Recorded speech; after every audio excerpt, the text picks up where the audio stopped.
So let us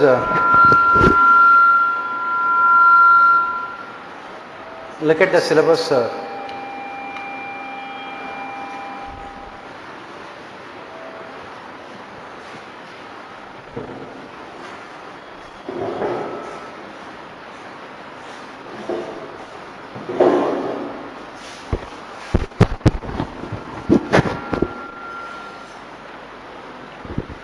So when you look at this paper,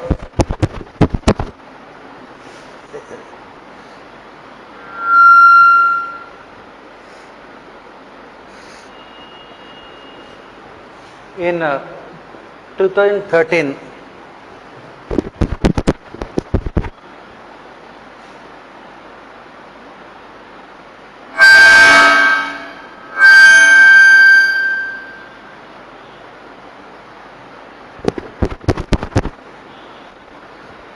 2013, UPSC made changes to this paper of general studies. Earlier it was only about polity.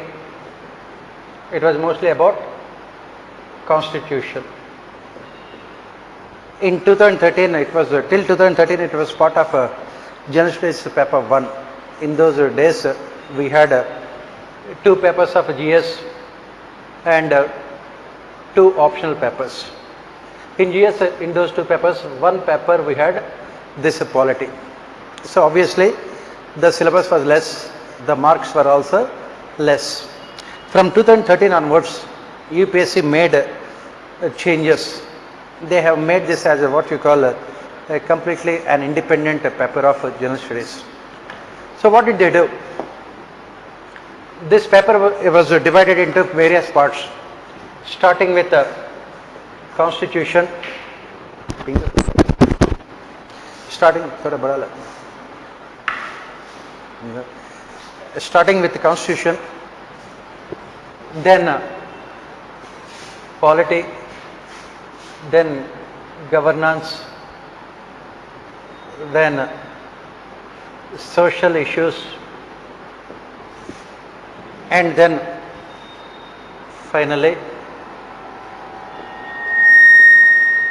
international relations.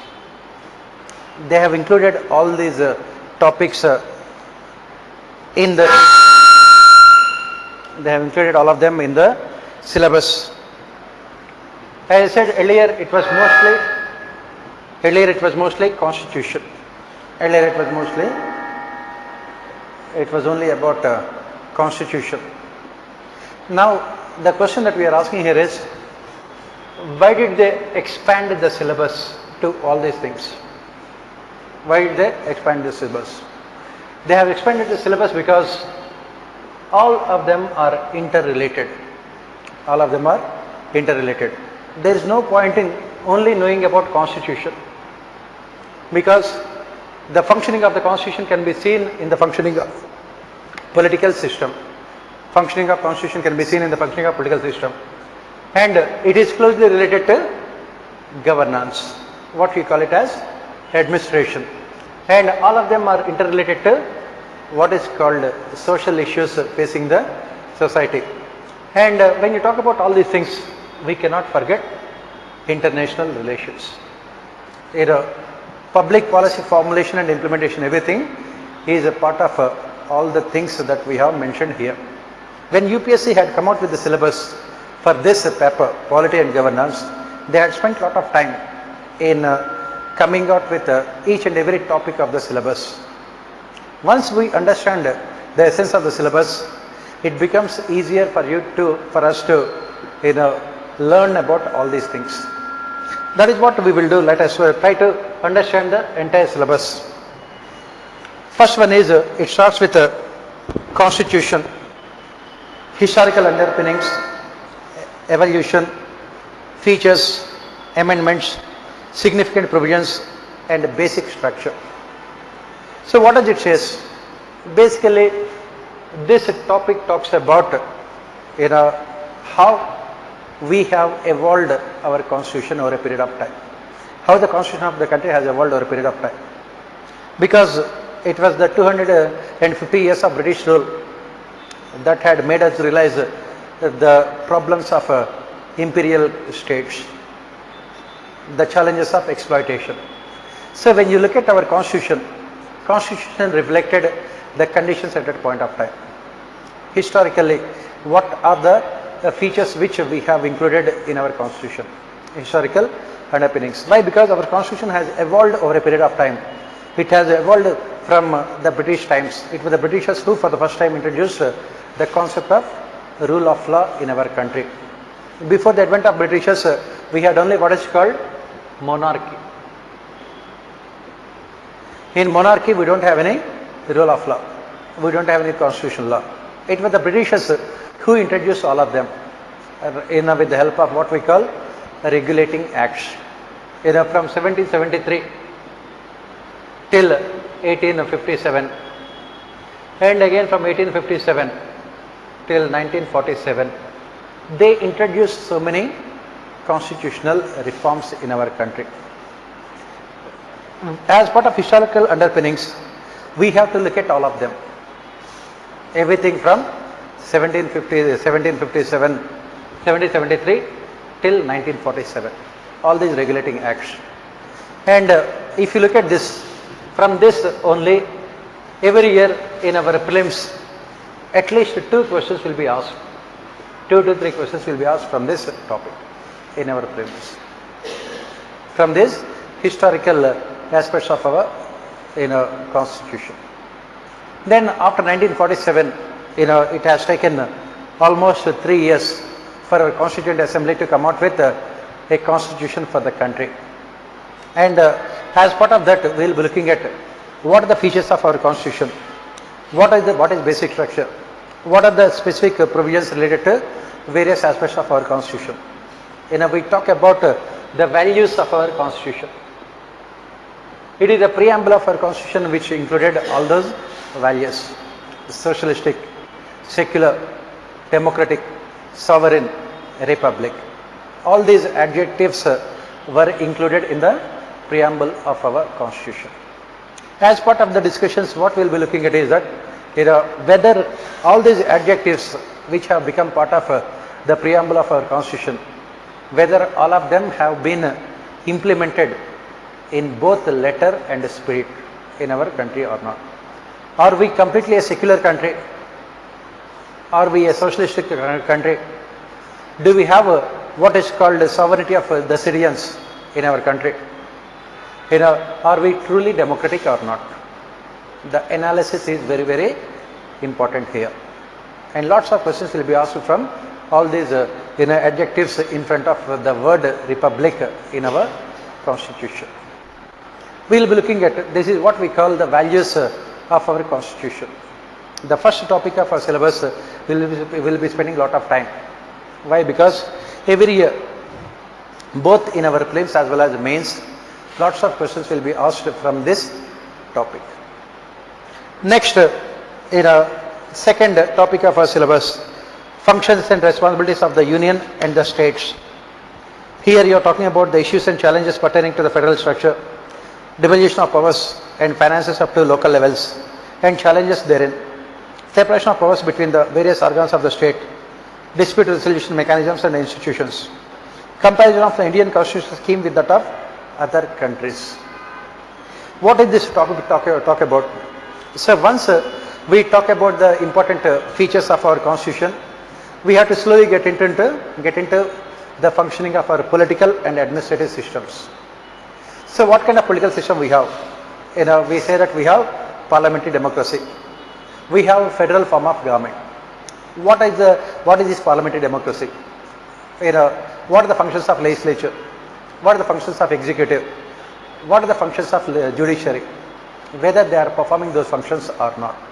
If they are not performing, what are the weaknesses in the functioning of these 3 organs of the state? Similarly, you are talking about after union government, you have the state governments and then local self-governments. We have to talk about this vertical relationship as well as horizontal relationship. Horizontal relationship in the form of the relation between the legislature, executive and judiciary.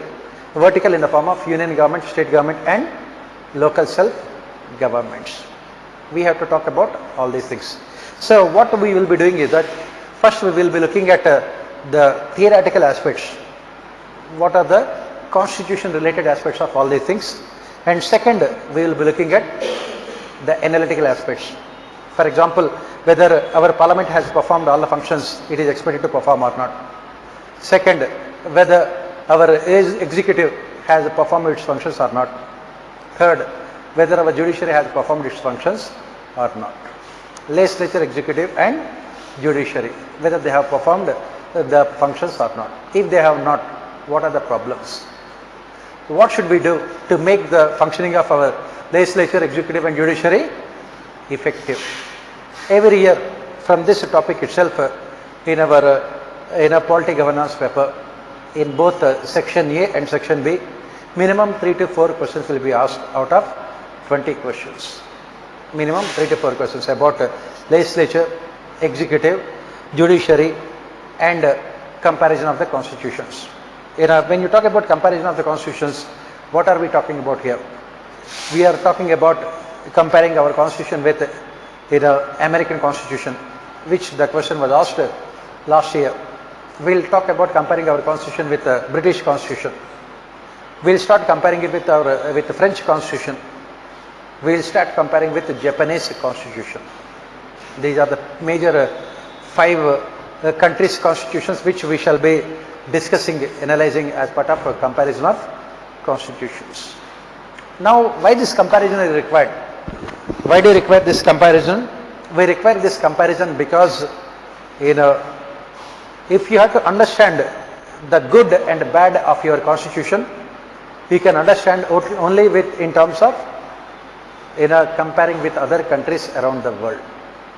That is the reason why we are taking these 5 countries and we will try to see whether we have come out with a good constitution or not. Comparison of constitutions.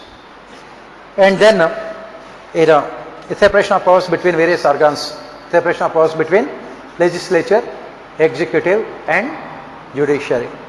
Dispute resolution mechanisms and institutions. We will be talking about Supreme Court, judiciary, high courts, and then Lok Adalats, alternative dispute resolution mechanisms also, Lokpals, Lok Adalats and other things also. Next chapter, Parliament and State Legislature. Its structure, functioning, conduct of business, powers and privileges and issues arising out of this.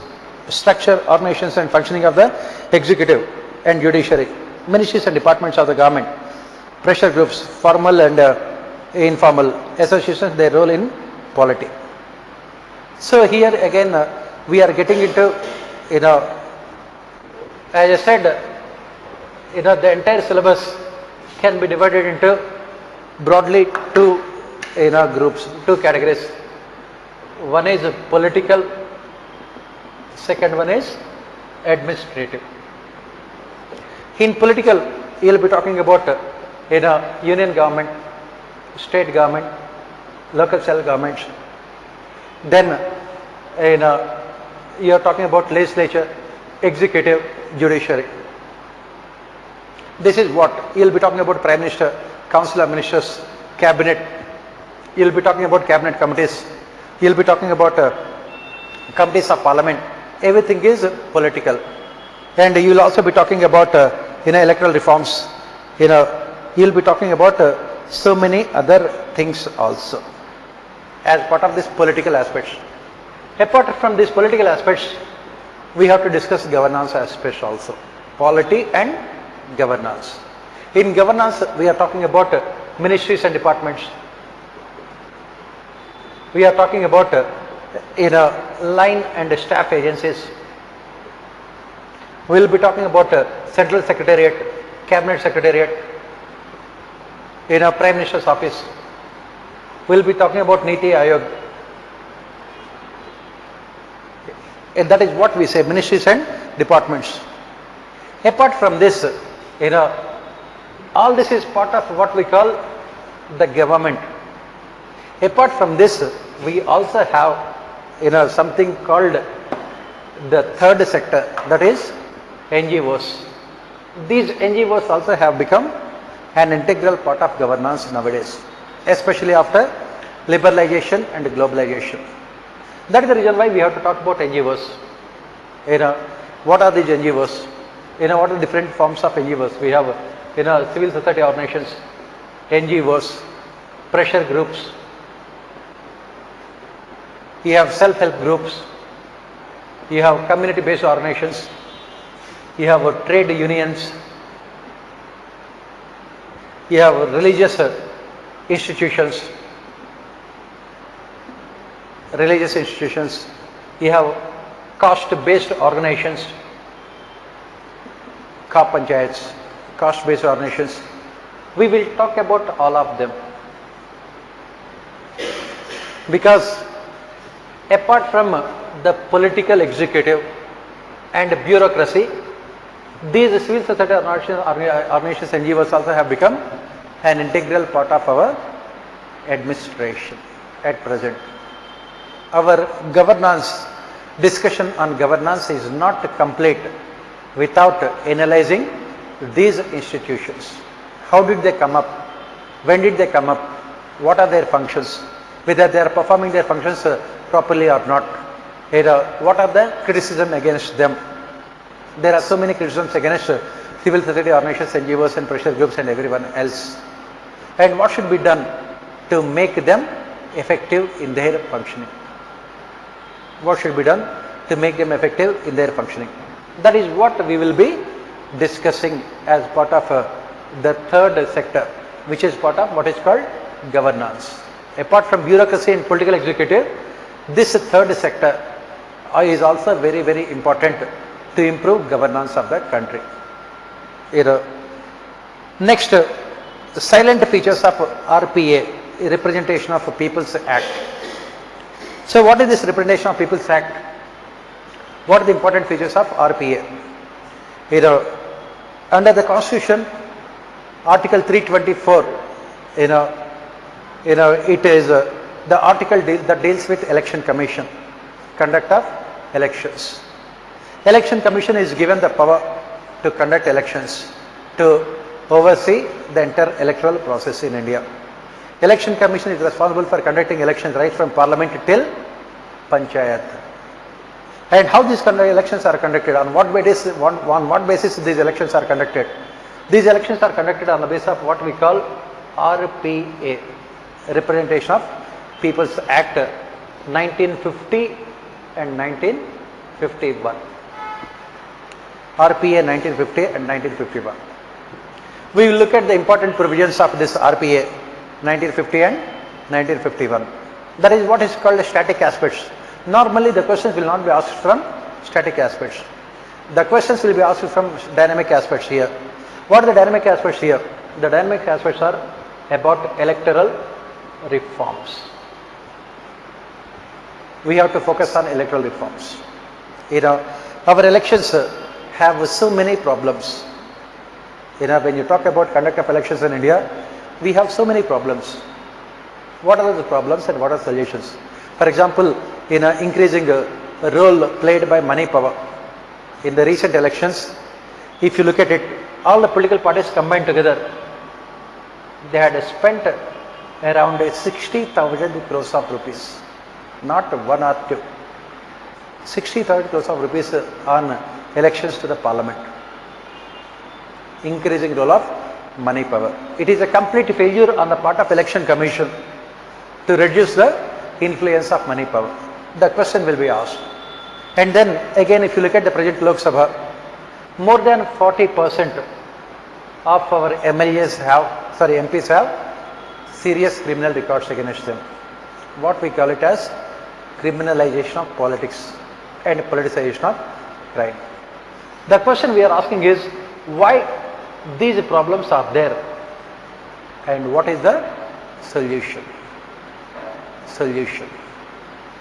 We have to implement electoral reforms. We will talk about all the problems: increasing role of money power, criminalization of politics.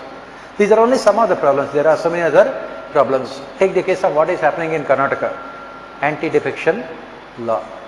It has been misused and abused by every political party. And then we have other problems in the form of use of religion and caste in elections. Every political party indulges in religion, religious based politics or caste based politics. Similarly, we have this problem of a single person contesting from two constituencies. When a single person contests from two constituencies, if he wins from both the constituencies, then what happens? He will have to resign from one constituency. Again, elections have to be held. Why should the people vote twice? That is what the question that they are asking. Similarly, another problem with our elections is something like we have this dynastic politics, political dynasties. There is no inner party democracy in our political parties. So like this, we have so many problems. Next problem is say this media, electronic media, complete biased coverage by the media. So we have to talk about all these problems and we have to find solutions to all these problems. That is what we will be discussing as part of RPA. In the syllabus it is only a small line, silent features of RPA, but discussion it will take a lot of time for us, because this is where the crux of our democracy can be seen. We have to come up with solutions to all these problems. We have what is called the first past the post electoral system, which is responsible for communalism, caste based politics, fragmentation of our societies in the name of religion and caste. Political parties divide our society in the name of religion and caste. Why?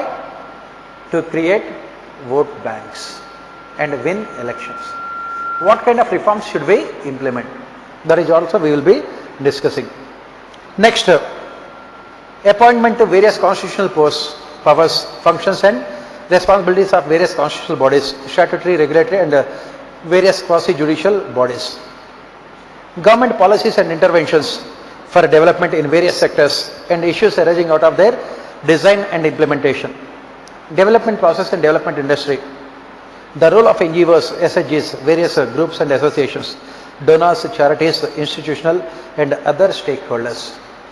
So, this chapter we are moving more towards what is called governance. From polity we will be moving towards governance. When you look at the government of India, when you look at the structure of government of India, we can divide it into three broad organizations. First one is constitutional bodies. Second one is statutory bodies. And third one is those organizations or institutions which are created by presidential resolution.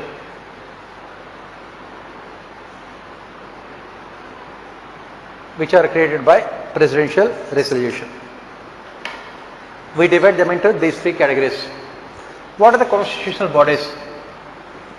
Constitutional bodies means those institutions which have been mentioned in the constitution of our country. What are the institutions which are mentioned in the constitution of our country? Legislature, parliament, judiciary, governor, president, prime minister, vice president, high courts, CAG, UPSC, election commission. These are all what we call them as constitutional bodies. Why they are important? Why? Because these bodies have maximum amount of autonomy. They have maximum amount of independence, autonomy. Second, statutory bodies. What are these statutory bodies? What are these statutory bodies? Statutory bodies, as the name itself indicates, are those organizations which are created by a statute, a legislation by the parliament. Statutory bodies are those institutions which have been created by the Parliament, by an act of Parliament. These statutory bodies are the ones which have been created by an act of Parliament. Statute means legislation. Statutory bodies means which have been created by a legislation. What are the examples of these statutory bodies? What are the examples of these statutory bodies? Can you give me the examples of statutory bodies? Pardon? National Green Tribunal. Okay. And? Pardon? Niti Aayog is not a statutory body. It is a body created by presidential resolution. Statutory bodies. Human Rights Commission, NHRC, SHRCs, RTA, Right to Information. Inner Central Information Commission is a statutory body. All the tribunals and regulatory authorities, SEBI, statutory body, PFRDA, statutory body, TROI, statutory body, in a IRDA, statutory body. All those institutions which have been created by an act of Parliament, we call them as statutory bodies which have been created. What is the difference between constitutional bodies and statutory bodies? Constitutional bodies enjoy more independence and autonomy. Why? Because their autonomy is guaranteed by Constitution. So can you take away the autonomy of the Supreme Court judge? Can you take away the autonomy of the Supreme Court judge? No. On the other hand, if you see, the government made changes to RTI, Right to Information, if you happen to see the newspapers. What is the reason why government could make changes to RTI? Because RTI is a part of the statutory bodies. Information commissions, both central and state information commissions are created by an act of Parliament. So Parliament can give them power, Parliament can also take away the power from them. That is what the government is doing now. Why? Because the statutory bodies do not have the same kind of independence enjoyed by constitutional bodies. You have CVC, Central Vigilance Commission, a statutory body. You have there is a Central Information Commission, State Information Commission, statutory bodies. You have National Green Tribunal, statutory body. You have SEBI, PFRDA, IRDA. All these are all what you call them as statutory bodies. Then there are some other institutions which are created by an executive resolution, which are created by the government, and these institutions have least amount of independence because they are directly working under the government. For example, Niti Aayog. Government has created so many public sector enterprises. For all these public sector enterprises, the government had opted for executive resolution. That is what is called Indian Companies Act. Indian Companies Act 1956, later amended in 2013. So these bodies which have been created by an executive resolution are the ones which have least amount of independence. That is what the question talks about here. Various constitutional bodies, statutory, regulatory, various quasi-judicial bodies. We will be discussing about all of them. Every year again at least 2-3 questions are asked. Last year, that is in 2018, the question was about these regulatory authorities. They don't have the same kind of independence. These regulatory authorities, these statutory bodies don't have the same kind of independence that is enjoyed by the constitutional bodies. That is where the problem. Next, then comes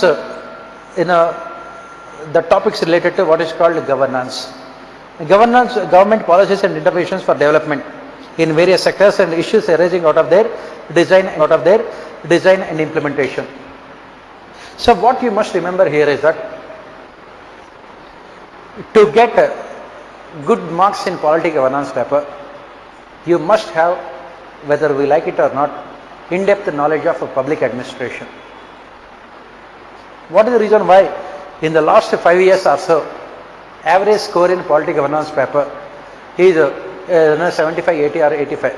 Only this year in 2018, average score has improved to around 90, 95. Otherwise, average score is around out of 250 marks, only 80 or 85 marks. Why? Because this paper demands in-depth knowledge of public administration. Why? Because governance means administration. You should know how public policies are formulated. That is what this topic, government policies. How policies are formulated, how they are implemented, their design and implementation. For this, you should know the theoretical aspects related to them also. How do we formulate the policies? Who is responsible for policy formulation? And who is responsible for implementation? And why they have not been successful? For this, you need to have in-depth knowledge of what we call theoretical aspects of public administration. Whether we like it or not, we must have knowledge of public administration. UPSC General Studies papers are becoming more specific in nature. They are asking you, programs have failed. Why? Because they focused only on poverty alleviation but not on poverty removal. What is the difference between poverty alleviation and poverty removal? For that you should know everything about governance. Similarly, they will ask you a question. Discuss the role played by informal organizations, pressure groups in deciding public policies. For example, you have in India, take the case of what is the reason why we are not being able to implement what is called UCC, Uniform Civil Code. Why? Because pressure groups, religious organizations. Similarly, you take the case of Khap Panchayats, very important, powerful pressure group. They will not allow the government to come out with policies. You have to think about all these things. For that, you should know how these policies are formulated, how they are implemented. For that, you should have in-depth knowledge about, as I said, governance aspects, administration aspects. This is what this topic talks about. Next, development process and the development industry. The role of NGOs, SHGs, various groups and associations, donors, charities and other stakeholders. So when we talk about governance now, when we talk about governance, what are we saying here? When we say that governance, it includes so many actors. You have the political executive in the form of Prime Minister and Cabinet Ministers who are responsible for policy formulation. You have the bureaucracy in the form of civil services. They are responsible for giving suggestions. That is the reason why we have these organizations like Central Secretariat, Cabinet Secretariat, PMO. Earlier, only these two were responsible. Now, the scope of governance has expanded. You are talking about NGOs, you are talking about civil society organizations, you are talking about pressure groups, you are talking about religious institutions, you are talking about caste-based organizations, you are talking about community-based organizations, you are talking about local self-governments, you are talking about private sector markets in the age of liberalization. They are also playing a very important role. And you are also talking about international institutions like IMF, World Bank influencing our policies. So, as part of governance, as part of development, we have to discuss all of them and we have to interlink all of them. That is what this topic says. Development process and development industry. The role of NGOs, self-help groups, women associations, self-help groups, various groups and associations, donors, charities, institutional and other stakeholders. How they are impacting development process. The problem here is that all of them have their own vested interests. For example, if you talk about the private sector markets, this private sector is always guided by what? They are always guided by profit motives. Private sector is always guided by profit motives. Are they concerned about the society or the people? No. On the other hand, you have some of these NGOs which are working in the field of environment. The government has to balance between private sector profit motives and protecting the environment. It has to ensure coordination between all of them. Otherwise, what happens, if the government comes up with a policy without involving the stakeholders, immediately this policy will be challenged by these environment groups in a Supreme Court. Immediately Supreme Court will give a stay on the particular policy. It results in what is called policy paralysis. The policy paralysis was asked for essay 3 years back for 125 marks. Why? Because of lack of coordination between all of them. So we have to discuss all of them independently, and then we have to talk about their interlinkages as part of governance. Next, next topic in our syllabus, welfare schemes for vulnerable sections of the population by the center and states and the performance of these schemes, mechanisms, laws, institutions and bodies constituted for the protection and betterment of these vulnerable sections. So, if you take a country like India, what is the problem in a country like India? The problem is that vast majority of our population are either poor or middle class sections of society. We have economic backwardness. We have different types of backwardness. We have economic backwardness. We have social backwardness in the form of backward caste. We have educational backwardness. What percentage of our population is literate?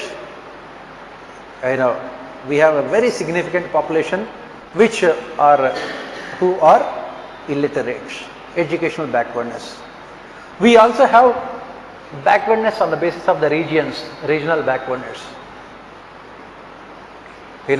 Regions. Certain regions of the country are very poor. This entire Gangetic belt, it is extremely poor. You take right from Rajasthan to Bihar, all these states, Rajasthan, Uttar Pradesh, Bihar, Jharkhand, Bengal, Madhya Pradesh, Orissa, Chhattisgarh, all these states are part of what we call poor states in India. There is some acronym also for this, BIMARU states. So all these states are extremely poor, and within these states again we have so much of inequality. As I said, educational inequalities, regional inequalities, linguistic and caste based. That is the reason why our development focused on empowering all these sections of society. We have come out with so many laws. We have created so many institutions also. National Commission for Scheduled Castes. Similarly, scheduled tribes, minorities, and recently what we have done, we have given constitutional status to National Commission for other backward castes also. Similarly, we have created other institutions also. National Commission for Women, for the protection of rights of women. Then you have National Human Rights Commission.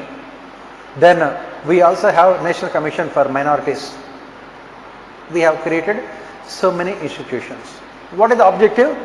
To protect and promote their rights, to ensure overall development of these vulnerable sections of society.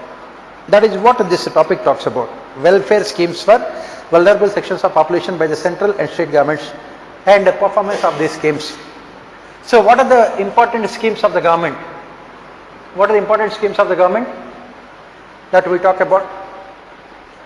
What are the flagship schemes of the government for the welfare of these sections of society? We have this Food Security Act, under which 66% of our population are given subsidized food. Food Security Act. Then we have NREGA, National Rural Employment Guarantee Act, to provide employment to people. Then we have Sarva Shiksha Abhiyan. We have this Sarv Shiksha Abhiyan. Then we have National Rural Health Mission. Then we have these other anti-poverty schemes like we have Prime Minister Awas Yojana to provide houses. Then we also have a safe drinking water mission for people to provide safe drinking water. Similarly, we have schemes like for women we have self-help groups. Similarly, recently the government started so many other schemes also. What are the schemes that the present government has started? The present BJP government, it has started so many schemes like smart cities, smart villages. Then it has started schemes like JAM, Jan Dhan Aadhaar Mobile. Then it has also started schemes like Make in India. Make in India. Then Startup India. Then Skill India. Then Stand Up India. Then Go to Hell India. That was not there. We will start that scheme also. We have so many Indias. We have started so many schemes. Apart from this, recently the government had started a scheme for farmers, Kisan. Then it has also started the scheme Ayushman Bharat. Then we have other schemes like Pradhan Mantri Fasal Bima Yojana, agriculture insurance. We have so many schemes. What we have to do is that we have to look at all these schemes and see whether they have been performing or not. Similarly, we have midday meal scheme to provide food to children attending schools, midday meal scheme. Every year the questions will be asked about all these schemes. Mostly the questions will be about why these schemes have been a failure. For example, last year the question was about this anti-poverty schemes related to food. Why they have been a failure. Before that year the question was about poverty alleviation programs. Before that the question was about midday meal scheme. Before the question was about health schemes. We have to find out what are the problems, what are the schemes, and what should be the solutions. Everything is part of governance topic. And we have to see what should be the solutions also to improve the effectiveness of these schemes. This is what we shall be discussing. A very, very important topic from our syllabus point of view. Then the next topic is issues related to development and management of social sector, services related to health, education, human resources, issues relating to poverty and hunger. The same thing that we have talked about now. Issues related to poverty. What is the percentage of poverty in India? How many people are living below poverty line?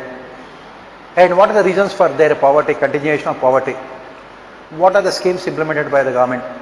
Whether those schemes are helping them to come out of the poverty or not. Similarly, same thing related to hunger. The problem is that in India, food is available, what is not available is nutritious food.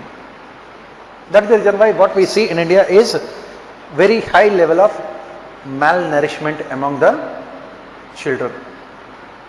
This is what World Bank, United Nations report also has said. It has said that 1 out of every second child in India is malnourished. Why? Because they are not able to get proper food.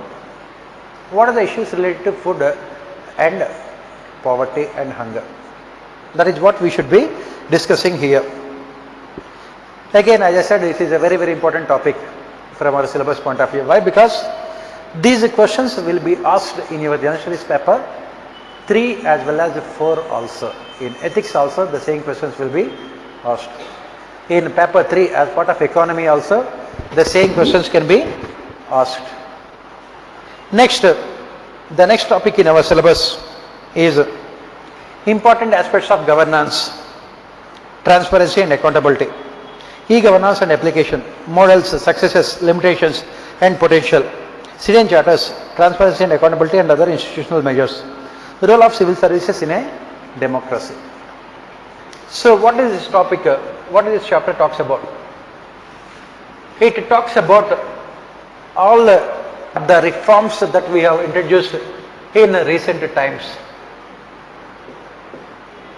All the reforms that we have introduced in recent times in our governance. What we call them as governance reforms or administrative reforms. Why did we introduce the reforms? Because of the failure of development administration in India. Development administration in the form of implementation of welfare schemes, in the form of implementation of development schemes has been a failure. Why it has failed?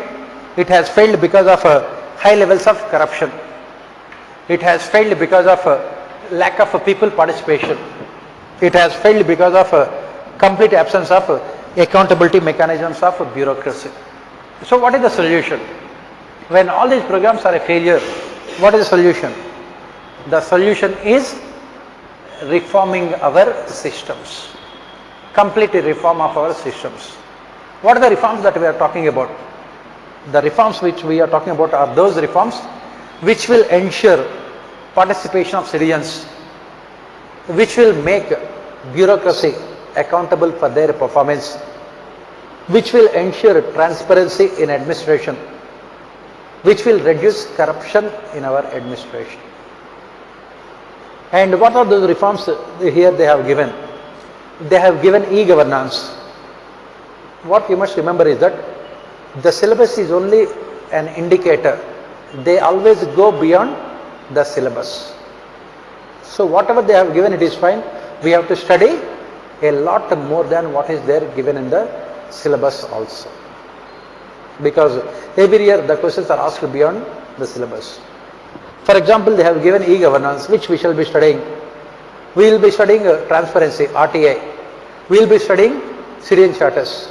But the syllabus does not mention social audits. And the last 2 years, the questions are about social audits. Just because it is not there in the syllabus, does it mean that you will not study it? You have to study all these things. We have to study e-governance.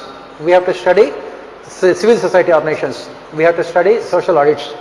We have to study citizen charters. We have to study other things. What are the other things? We have to study public-private partnerships, even though it is not part of the syllabus. We have to study regulatory authorities. We have to study all these developmental and welfare schemes. As I said, we should go beyond the syllabus. How to make bureaucracy accountable, that also we have to study. And for that we have to study what is called civil services reforms. Every year the question will be asked about civil services reforms. What are the reforms that we talk about? We talk about lateral entry into civil services. We will talk about lateral exit from civil services. We will talk about professionalization of civil services. We will talk about increasing role played by specialists in civil services. We will talk about making civil services accountable to the people with the help of citizen charters and social audits. We will talk about ensuring transparency in administration by implementing RTI. Every year the question will be there on RTI. And please remember, all these topics which we have, last 3 topics in our syllabus which we have discussed now, all of them are there in your ethics paper also. All of them are there in your ethics paper also. Implementation of developmental welfare schemes, corruption, work culture, transparency and accountability, citizen charters, RTI. The same thing is being repeated by UPSC in your ethics paper also. All of them are there, because if you take your ethics paper, at least half the case studies you will be answering with the help of e-governance, RTI, citizen charters and social audits. So if you have very good with your governance, you will be doing very well in ethics. In the same manner, role of civil services in a democracy. This is the essence of entire ethics paper also. What bureaucracy is expected to do in a democracy.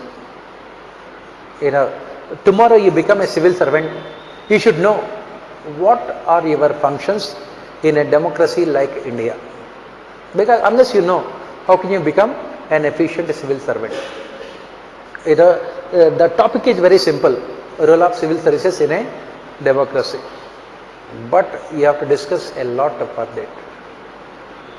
So this is what the syllabus of polity governance. The last chapter is about international relations. The last chapter is about international relations. You talk about bilateral, regional, global groupings and agreements involving India and other countries, effective policies and politics on developed and developing countries, India's interest in Indian diaspora, important institutions, agencies and fora, their structure and mandate. Since this international relations is what we call in a current affairs topic, because this IR, UPSC asks around 4 questions in IR from our political governance syllabus, and these 4 questions are mostly related to current affairs. We will be discussing mostly as part of before the main examination. We will talk about all these things. We will discuss all these things. IR, they are asking around 4 to 5 questions. We will discuss them also. So this is what the syllabus of our polity governance paper. Polity, constitution, polity, governance, social issues and international institutions and relations. Why? Because as we have said, the scope of governance has expanded from that of government to various other institutions. Private sector. For example, the syllabus does not mention about globalization, privatization and liberalization. But 90% of the questions are about globalization and liberalization only. Why? Because it is the globalization that has impacted our administration. Because of globalization, what happened? Private sector had become a very important part of development along with NGOs. So we will have to see how this globalization is impacting our administration. The questions are repeatedly asked. On the one hand, we must be thorough with what is called static part of our syllabus. What is the static part of our syllabus? What is static part of our syllabus? Constitution. Constitution is the static part of our syllabus.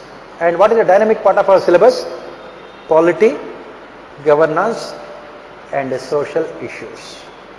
They are the dynamic part of our syllabus. The next question is, what is the study material for all of them? For all these things, what is the study material? First and foremost, for constitution, you can blindly go through Lakshmikant, Indian polity. Lakshmikant has covered these things very well. Lakshmikant, Indian polity, a very good book. It has covered all the articles of the constitution, all the schedules, all the amendments, everything he has covered beautifully. Next, for governance and other things, you have to be very dynamic, as I said. Second Administrative Reforms Commission, the second ARC, we call it as second ARC. Second Administrative Reforms Commission, it has submitted 15 reports. It has submitted 15 reports in 2009. Those 15 reports are important for us from our governance and polity point of view. What are the reports that we are talking about here? One on union government and administration. One report on union government and administration. The second, state government and administration. State government and administration. Third, rural development. Rural local self-governments. Fourth, urban development, urban local self-governments. Fifth, RTI, there is a separate report on RTI, right to information. Sixth, there is a separate report on e-governance. What UPSC has done, they have taken those 15 reports, divided them into 4 papers of general studies, nothing else. UPSC has not done anything with the syllabus of our general studies papers. They have taken the 15 reports and divided them into 4 papers of GS. There is another report on ethics in governance. This is nothing but the syllabus of your entire ethics paper, paper 4 of your general studies. Then you have another report on crisis management, what you call it as disaster management, which is a topic in general studies paper 3. Then there are 2 reports on law and order. One is public order, second one is terrorism. 2 reports.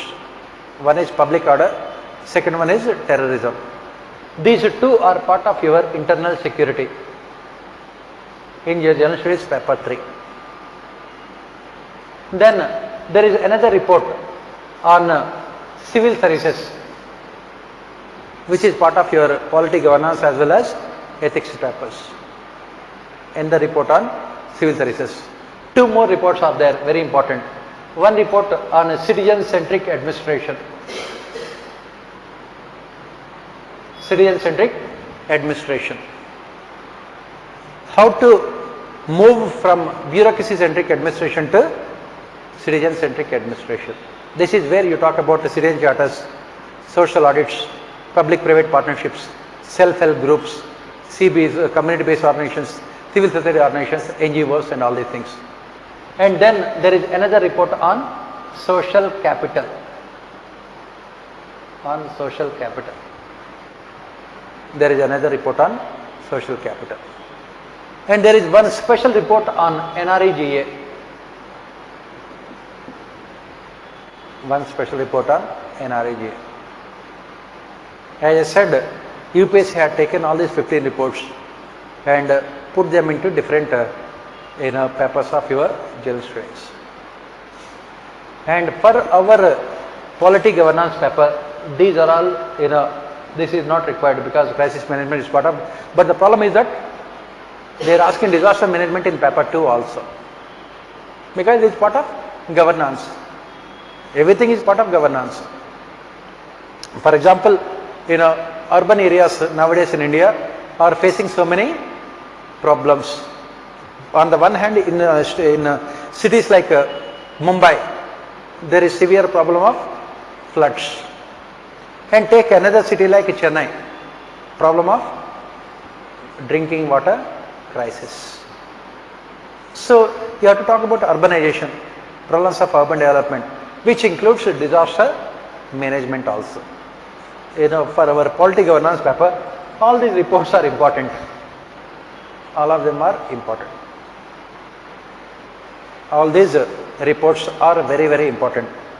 And what UPSC does, they will take these reports and they will take the statements from these reports and they will give you as questions. For example, in this social capital, they talk about self-help groups, they talk about regulatory authorities, they talk about tribunals, which are routinely asked in our polity governance paper. All of them are very, very important. So, this book Lakshmikant, Indian Polity, is necessary but not at all sufficient. It is not at all sufficient. So, you should have, information about all the constitution, articles, provisions, amendments, schedules and everything, but it is necessary but not at all sufficient to answer the questions. Why? Because UPSC stopped asking questions directly from the constitution long time back. All the questions in this paper are what we call application oriented questions. They will not ask you, what are the functions of Finance Commission.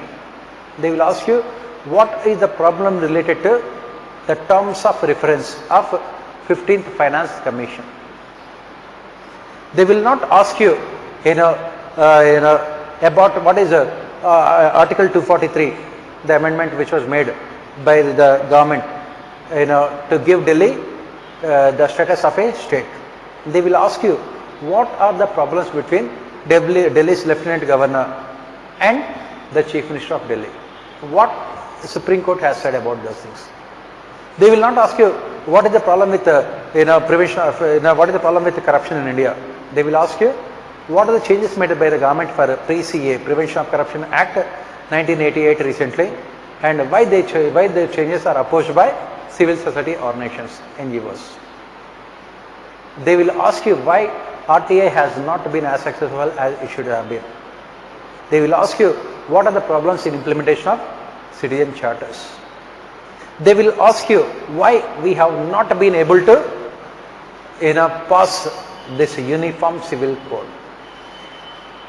They will ask you, why we have not been able to reduce the influence of Khap Panchayats. And they will ask you, why our judiciary has not been as efficient as it should have been. They will ask you, what is this judicial activism? They will ask you, how to make our judiciary accountable. So, everything is related to what is called current affairs. That is the reason why, you must be reading newspapers regularly. For example, you can see there was so much of problem with the functioning of CBI in recent times because of the conflict between the director and deputy director and other people. There is so much of conflict related to Lokpal.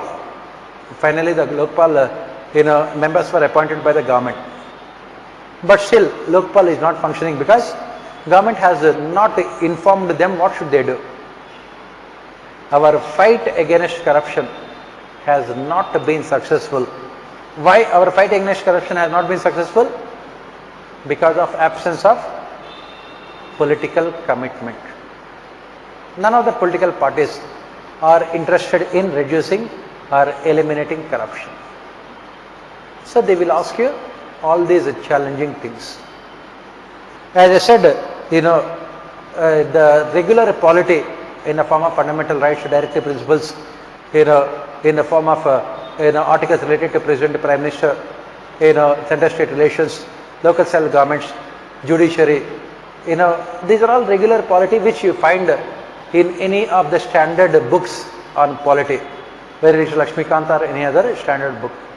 But unfortunately, as I said, whether it is prelims or mains, they are not asking questions from this regular polity. Last year, in the prelims, 20 questions were asked from polity out of 100. And most of them could not attempt those 20 questions. Why? Because the questions are so analytical. Even this year also, the questions are so analytical. Why? Because now what is happening is that students, because of increasing concentration levels and everything else, they are able to mug up the things. They can mug up all the 440 articles in the Constitution. They can mug up all the 12 schedules of our Constitution. They can remember all the amendments, including the latest 123rd amendment also. So UPSC cannot beat you when it comes to facts.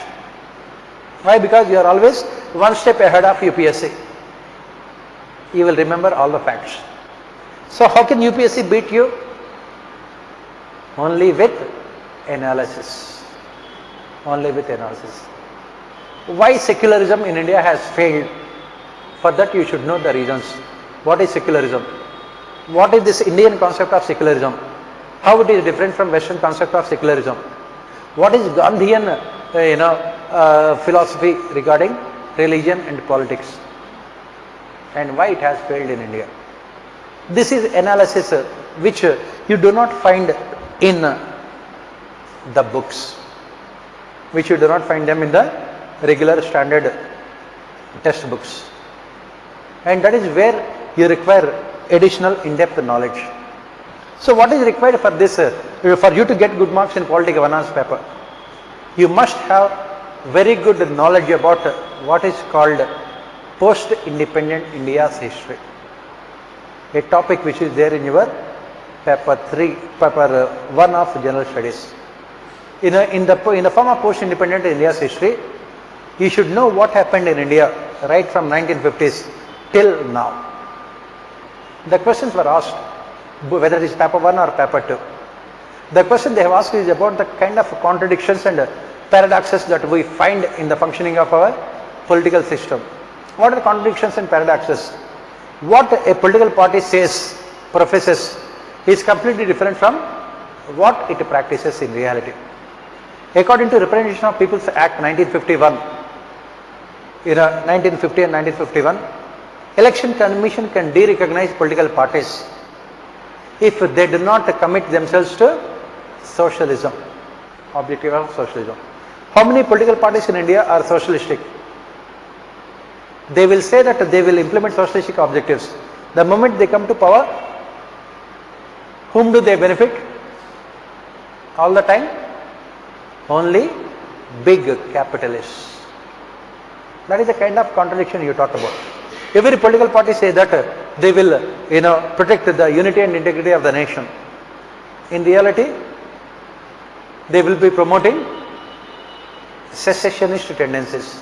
Mamata Banerjee, she is talking about Bengali, and in South India, you have the states like Karnataka and Tamil Nadu, talking about language. The questions will be asked about these things. This is what I say political aspects. What we have these topics like regionalism, communalism, all these things again we will be discussing as part of our polity governance paper, because everything is interlinked. I cannot discuss about constitution without analyzing regionalism, communalism and caste-based politics. Can we? You cannot. I cannot discuss about development and welfare schemes without discussing about economy. Paper 3. I cannot discuss about urban development without analyzing disaster management. All of them are interrelated. That is the reason why the same question you can find in paper 1, 2, 3, 4. The same question can be found. In 2015 or 2016, I don't exactly remember, the same question was there in all the 4 papers of GS. Same question. Why? Because at the end of the day, everything is interrelated. Polity is related to economy, which is related to administration, which is related to society, which is related to culture, which is related to ethics. All of them are interrelated. As part of your preparation, what you must remember is that we should know the interlinkages of all these things. You should have complete knowledge about the interlinkages. What the relation between polity, economy, administration, society, history, geography, religion and everything else, ethics. As I said, the question they will be asking about Uniform Civil Code. Why it has not been passed? Why? Because of the kind of electoral system that we have. Article 370, the question that was asked. Article 370, when it had come into the existence, it was called a temporary provision. Why it had become permanent? Article 35A read along with Article 370. Why it had become permanent? Why did we give this permanent status to Article 370, giving independent status to Jammu and Kashmir? That is what they will ask you the question. Why?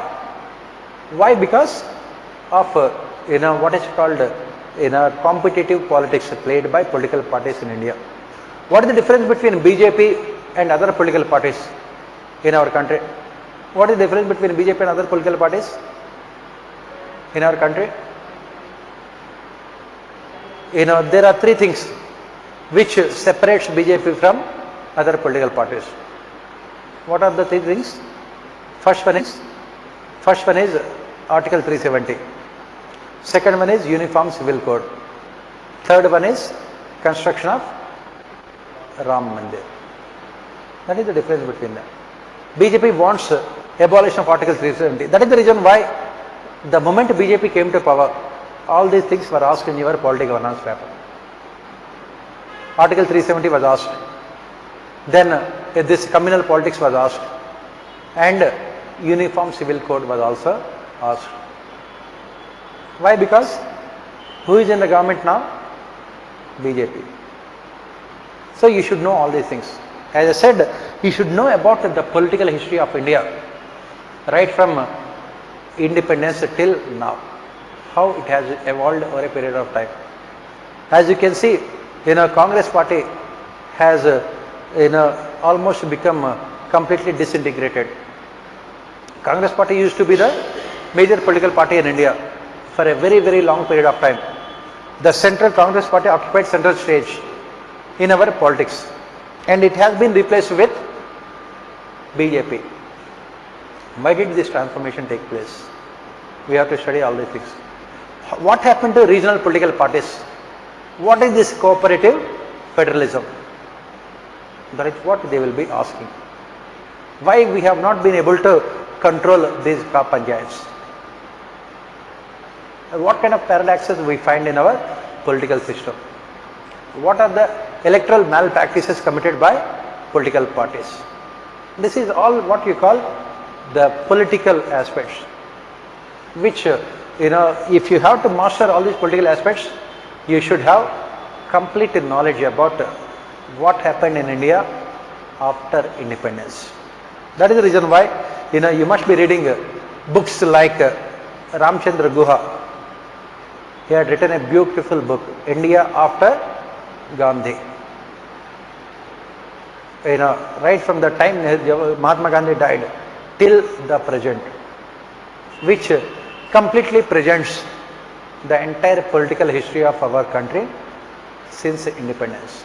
These are the books which you have to read to get very good macro perspective about all these things. These are things which you must be reading.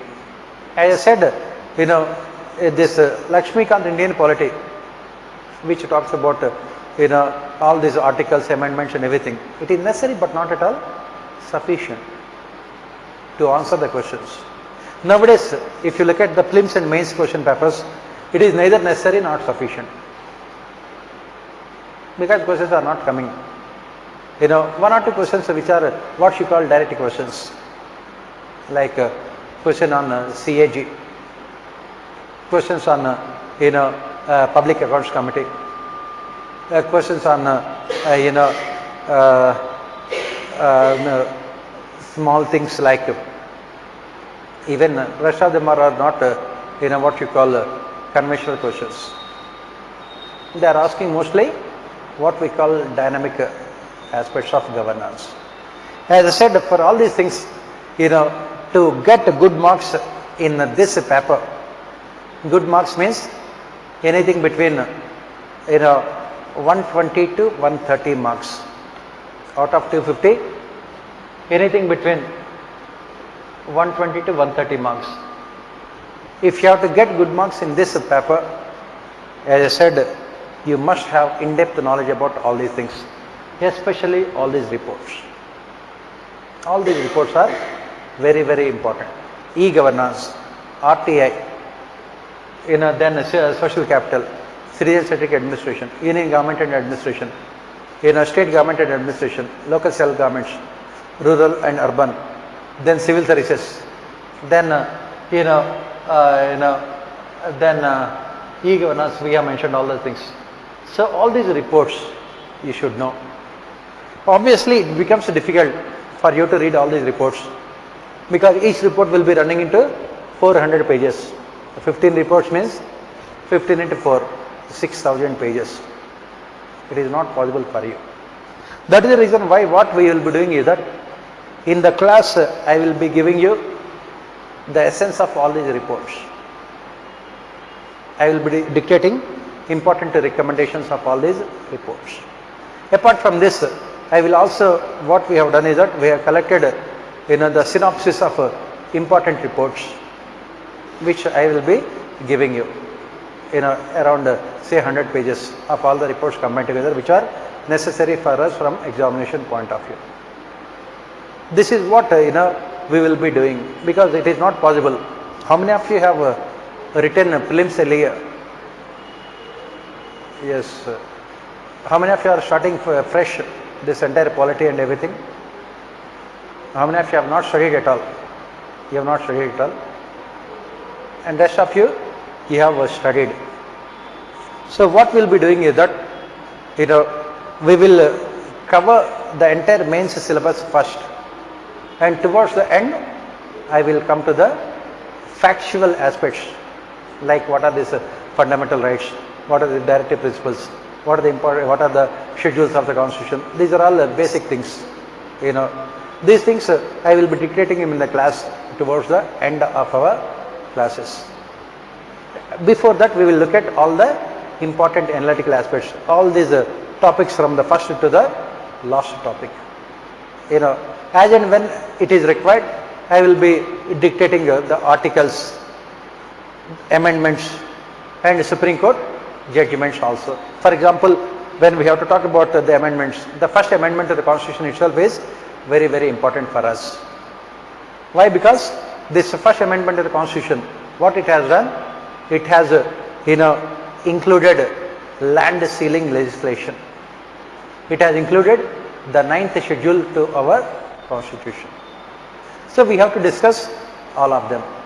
In all together, from the examination point of view, how many articles you must remember? We have around 440 articles, including all the amendments that we have made. Is it possible for you to remember all the 440 articles? It is not possible. That is the reason why we will try to figure out around 30-40 articles which are important from our examination point of view. For example, Article 1, 2, 3 and 4. Article 3 and 4 deal with creation of new states. Similarly, from Article 12 to 35, fundamental rights. 36 to 51, directive principles of state policy. Then we will try to remember important articles related to President. Then Prime Minister and Council of Ministers, Article 73, 74, 75, 77. Like this we will try to remember.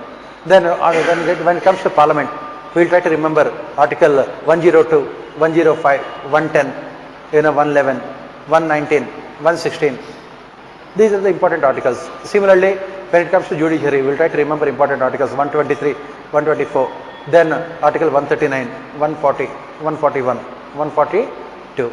These are the important articles. Similarly, when it comes to the state government governors, you try to remember Article 163, 164. Like this, we will try to remember important articles. Similarly, Article 199, Article 200, basically talk about the discretionary powers of the governor. So similarly, Article 226, which talks about constitutional remedies. Like this, we will try to remember at least 35-40 articles. With those 35-40 articles, we can manage the entire show with those 35-40 articles. You don't have to remember all the 440 articles of the Constitution. If you try to remember all the 440 articles of the Constitution, there is every danger that you might become DD Basu. DD Basu, Indian Constitution. You might become Junior Basu, which is not required for you. Similarly, you don't have to remember all the amendments to the Constitution. We have to remember only important amendments. The first amendment, then 24th amendment, 25th amendment, then 39th amendment, 42nd amendment, 44th amendment, 73rd amendment, 52nd amendment, 75th amendment, 86th amendment, 91st amendment, then this 123 amendment, and then 110 amendment. All these things, important ones, we will try to remember, because they are the ones which are there in the news, which will always be asked all the time. Similarly, we will try to remember only important Supreme Court judgments, right from Supreme Court judgment in fundamental rights and directive principles, from this Keshavanand Bharati, Before that, this Supreme Court judgments related to DPSPs and fundamental rights. We will try to remember all of them.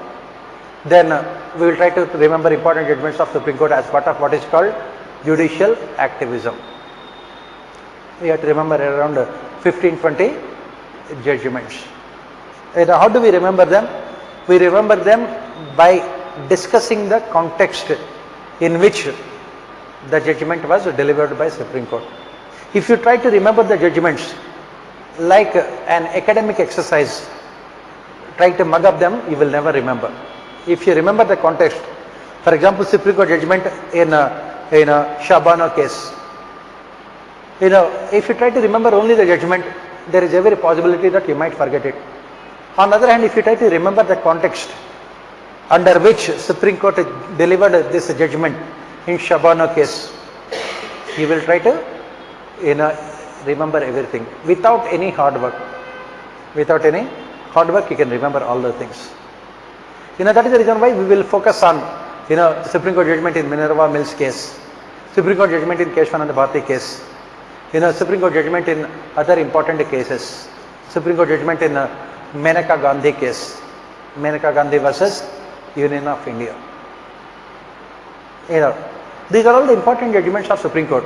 Supreme Court judgment in what is called fundamental rights case.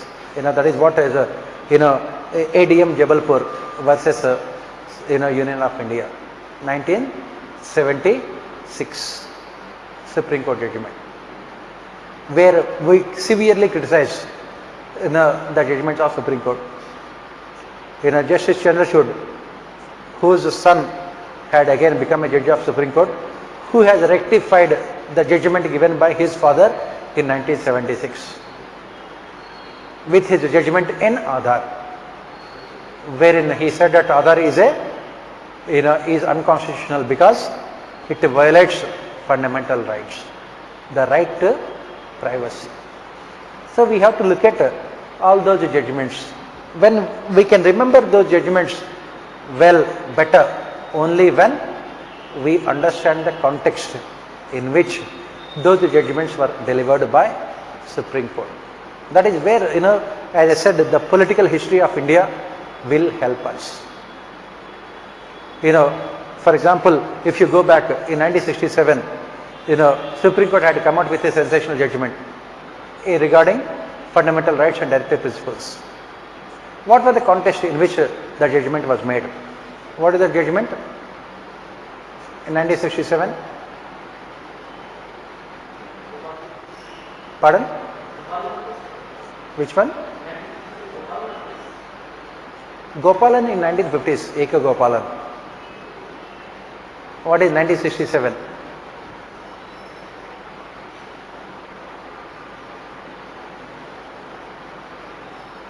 It was before Keshwananda Bharti.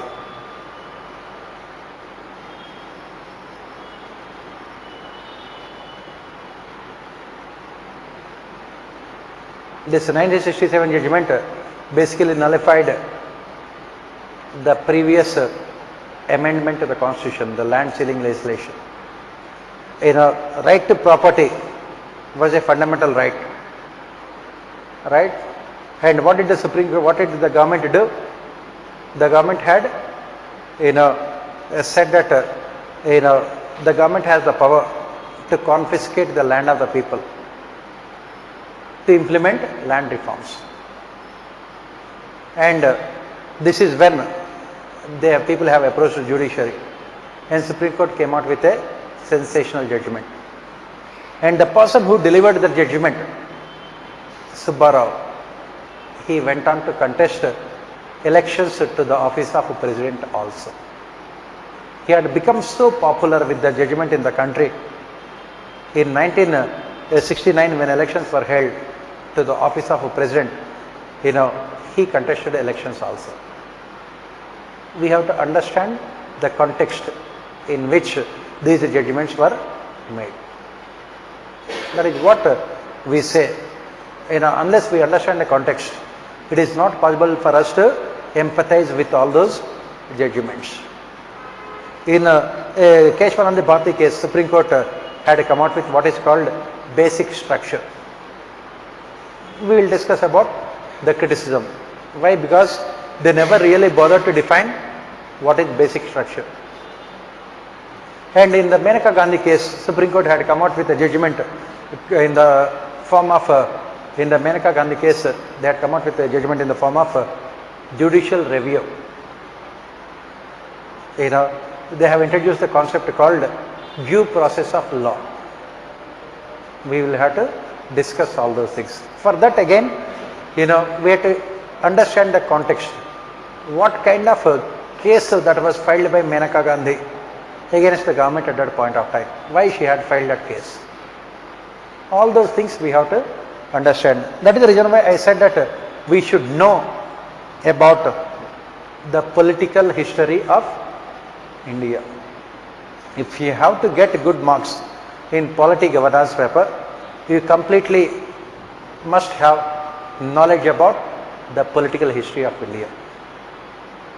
Right from 1947 till now. For example, in 2014 onwards in India we have witnessed a single party rule. The question will be asked, do you think this single party rule has resulted in prime ministerial form of government? For that you should know what is prime ministerial form of government. And you should know when did the country experience this kind of government earlier? When Indira Gandhi was the Prime Minister, when Rajiv Gandhi was the Prime Minister, when Jawaharlal Nehru was the Prime Minister. So you have to talk about what happened during those times.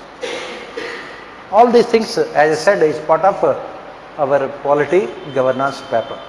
As I said, the least important part of our syllabus is the constitution, because questions are never really asked from it, neither in prelims nor in mains. But the most important part is polity and governance, along with social issues, which we shall be spending. I think we will take at least 35-40 days for completing all these things. We will have classes 6 days a week, every day 2.5 hours, and the classes will be in the morning from 8 to 10:30. Today is the first class, that is the reason why we have it in the, otherwise it will be in the morning from 8 to 10:30. And at the end of the classes, in between we also have the tests also. At the end of the classes, what we will do is that we will take up all the question papers of the last previous years, and we will try to see whether we have answered those questions or not. That is what we shall be doing. As I said, there are so many topics in this paper which are merging with ethics paper also. As and when I discuss them, I will be telling them these are the questions they have asked in ethics also, so that you can also relate them to the ethics paper. For example, corruption, civil services values, and then Syrian charters, social audits, and then RTA, transparency. All these are the topics which are there in both paper 2 and paper 4 of our general studies. This is what we shall be doing, and we can start the classes from day after tomorrow. Day after tomorrow onwards, morning 8 o'clock. And what you have to do on your own, you don't have to do anything. You don't have to read anything in the class before coming to the class. If you have studied something, it is good. If you have not studied anything, it is excellent. Why? Because what I have to do, if you have studied something, I have to remove all that knowledge which you have gained, and I have to bring you back to zero. From there again I have to start. On the other hand, if you have not studied anything, you will be starting from zero. It becomes easier. So whatever you have studied, you please keep it with yourself. And as I said, as we discuss all these things, I will also be mentioning as part of the class, the questions that were asked in the prelims also. For example, we will be discussing about constitutionalism. Immediately 2 years back, the question was asked about constitutionalism in your prelims. We will be discussing about secularism. The questions were asked. We will be discussing about finance commission. The questions were asked. We will be discussing about directive principles. What were the questions that were asked in the prelims? We will be discussing about rule of law. We will be discussing about administrative law and delegated legislation. We will be discussing about the president and the prime minister. What are the questions that they have asked? We say that the president is the head of the state and the prime minister is the head of the government. The same question was asked in your prelims polity 2 years back. So as and when I discuss that particular topic, I will say that these were the questions that were asked in the prelims, so that you can easily identify the questions from those topics also. Every year in your prelims, how many questions are asked every year in prelims? And on average, they are asking around 10 to 12 questions from polity. Sometimes, like in 2 years back, that is in 2019, in 2018 prelims paper, they have asked around 20 questions from polity. But the problem is that all those 20 questions are highly analytical questions. Not in a single question is from the constitution or that requires in-depth knowledge of the constitution. All the questions are highly what we call analytical questions. So as and when we discuss them, all those topics, I will be discussing those things also. So this is what we shall be doing, and whatever we discuss in the class is more than sufficient for you. You don't have to read anything more except updating yourself with the current affairs, because they keep on changing all the time. For example, when we discuss about governors and speaker, it keeps on changing. Supreme Court is coming out with so many judgments. We will discuss all of them, but can I discuss what is going to happen, say after 6 months? Is it possible for me to discuss? It is not. For that I should become God. Only gods will know about our future, right? So whatever that is happening till the completion of our classes, we will be discussing them. After the completion of classes, then you can ask me, what should we do till next year mains? That is the reason why I will be giving you, the important current events related to polity. Every year I will give you before the mains. At this point of time, I will give you important questions. I think most of you, all of you will be writing mains next year only. So I will be giving you the important events that have taken place in the whole 1 year in polity and governance. That is what we will be doing as part of this. Similarly, international relations, if you look at them, they are completely current based.